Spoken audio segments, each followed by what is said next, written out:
I recently came across a video that shows that this will get you killed in Nigeria as a Nigerian citizen. So if you're between the age of 18 to 35, there's a special force known as SARS, and their target victims are the Nigerian youths.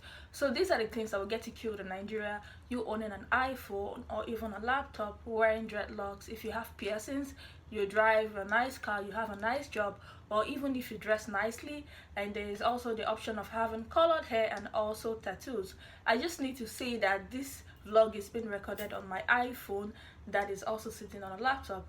Hey everyone, welcome back to my channel. My name is Abby and this is Waka Waka. In today's vlog, I'll be talking about what is going on in my country, Nigeria. So before I go into this video, I'd like to say thank you to every Nigerian youth out there that has been protesting, getting beaten, even getting pepper sprayed, and those that have been killed along the way. I want to say thank you for speaking out loud and clear in a unified voice against police brutality and bad governance in the country. The movement that you have started has swept all over the world. Change is coming and you guys made it happen. So in the past few weeks, I've watched how a peaceful protest that has involved over 17 million Nigerian youths with the aim to end police brutality in the country ended up into a horrifying situation that has even led into a massacre of several lives. And I don't even have enough words to describe the impunity that has been thrust upon the people in my country. And when I first saw that a protest was going on in Nigeria, my response to this was basically a country that has done nothing for its people is harassing them for existing. And I mean, why do we have to beg to breathe, or why do we have to beg to live a life of freedom, or to even have basic rights? And how hard can this even be?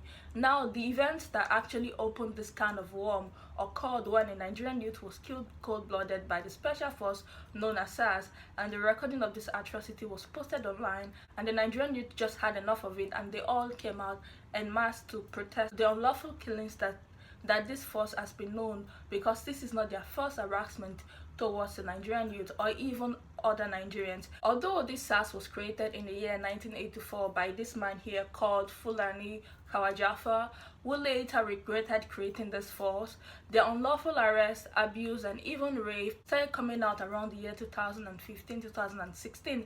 So this is because a lot of Nigerians have already adopted the use of the social media, and around this time I had already left the country, so I can say that I've never had any encounter with them or any of my family members. But over the years, a larger part of the protest to end police brutality in Nigeria has been online, and over the weeks it would usually fizzle out and the perpetrators will end up walking scot-free. So here is the archaic method that is being used to profile the so-called criminals in Nigeria, and usually with no arrest warrant issued. You are being stopped on the road, you might be walking or driving a car, and the first thing they would check is to see what kind of phone you have, and they would ask you to input your password to see what you make. So if your account balance shows that you have any form of money, they will take you to the ATM and they will withdraw what you have. And I've even heard of situations where the person that did not want to pay up will be threatened of being shot at, and there are also other numerous painful events, all because they can get away with it. So try to imagine, who is the criminal here? Is it the police that is dragging you to the ATM to withdraw all of the money in your bank account, or the Nigerian youth that is struggling and hustling every day to make a living? So far, this protest has been peaceful, with the youth demanding for a total disbandment of the SARS unit here, and they also asked for the increase of the police salary so as to reduce the constant harassment and collection of bribes from the citizens. These extrajudicial killings are just the tip of the iceberg of the problems that we have in the country. And let's not even start with the bad roads, and there's almost no electricity, the state of insecurity in the country. I actually left Nigeria. This is a story that I have not really shared with you guys, and probably before I go back home to Nigeria, I'm going to actually tell you guys the reason why I left Nigeria in the first place, because I felt unsafe, and some guys with military uniforms broke into our house and stole everything we have. This is going to be a separate vlog entirely. I, as a Nigerian, can even attest to the situation of insecurity in the country, and is it the poor education system, and so on and so forth, and there's almost nothing to write home about except the people in the country that are actually passionate, that are hardworking and hopeful, and they are thinking that one day things would get better. So here is an example of how things are bad. Our health system is so bad that even the president himself cannot get treated in the country. He has to be flown abroad for his various checkups, and he's not even the only one. Imagine all of his family members and the rest of the people that are ruling Nigeria. So they would rather go abroad to do their checkups than to get treated in Nigeria, because they know how ill-equipped the government hospitals are, or how underpaid the medical staffs are, and even the states of the hospitals are deplorable anyway. So back to SARS. The government refused to disband it at first, and they said they would replace it with another unit called SWAT. So basically they're changing the name of the unit, not the actual force, and the response from the protesters was to block the major roads both in Abuja and Lagos and in other major cities, and that affected the government income, and of course economically they started losing money every day. And their response, now this is the government responding to the blocked road and everything, was to dispatch hoodlums and thugs to beat up these protesters. And what this created was chaos, and to make it look like the protesters were the one creating all of this chaos. And now, due to the chaos that was created, majority of the state decided to implement curfews, and the mandate was that any protesters that would be seen out would be shot at.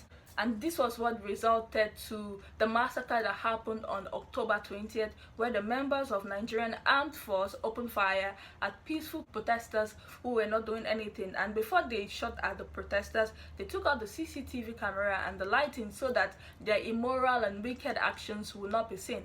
So imagine shooting at your own citizens, but people who were not even attacking, but asking to be able to live freely. And this was where I lost hope for my country entirely. While the military was shooting at the protesters, some people were actually on Instagram live, and they were able to capture the shooting, and the link was even shared because someone actually sent me the link, and it was midnight here in the Philippines, and that was the evidence that the people had, or else the government would have said it never happened. And of course the government later came back to say it never happened. From the beginning of the protest, when the protesters started asking for the disbandment of the SARS unit, the president never said anything. And when he finally gave a speech, the summary of it all was basically the government would do things at their own pace and wouldn't be transparent. Government would do things their way and won't be questioned. International bodies should mind their businesses, and Lekki massacre never happened.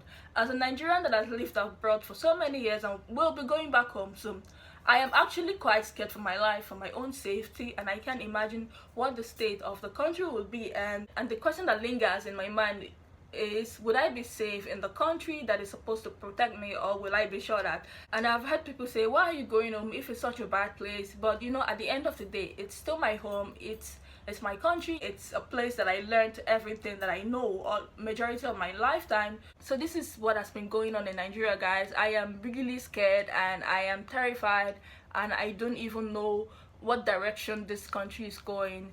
So this is the end of this vlog. Thank you guys for watching, and see you in my next one, and bye.